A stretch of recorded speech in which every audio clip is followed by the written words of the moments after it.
জাতীয় নির্বাচনের আগে গণপরিষদ নির্বাচনের দাবি জানিয়েছে জাতীয় নাগরিক পার্টি এনসিপি।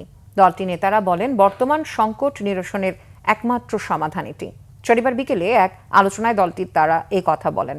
রাজধানীর বাংলা মোটরে এনসিপির অস্থায়ী কেন্দ্রীয় কার্যালয়ে এই অনুষ্ঠানের আয়োজন করা হয়। এতে বক্তারা বলেন, যদি কোনো নির্বাচন হয় তবে আগে গণপরিষদ নির্বাচন হতে হবে।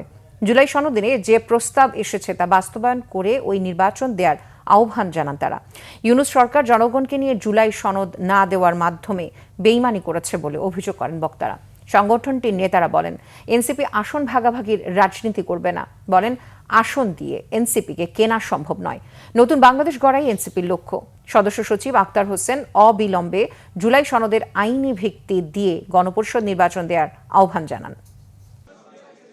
ঐক্যমত্য কমিশনের কাছে আহ্বান, সরকারের কাছে আহ্বান, অন্য রাজনৈতিক দলগুলোর কাছে আহ্বান থাকবে, অবিলম্বে জুলাই সনদের আইনি ভিত্তি দিয়ে লিগাল ফ্রেমওয়ার্ক অর্ডার এলএফও করে তার ভিত্তিতেই গণপরিষদ নির্বাচন আয়োজন করে বাংলাদেশের দীর্ঘদিনের মানুষের যে সংগ্রামগুলো আছে সেই সংগ্রামগুলোতে ইতিবাচক ধারা যুক্ত করতে, বাংলাদেশের গণতন্ত্রের পুনর্বঞ্চায়ন সম্পূর্ণ করতে আপনাদের সকলের কাছে আমি উদাত্ত আহ্বান রাখতে চাই।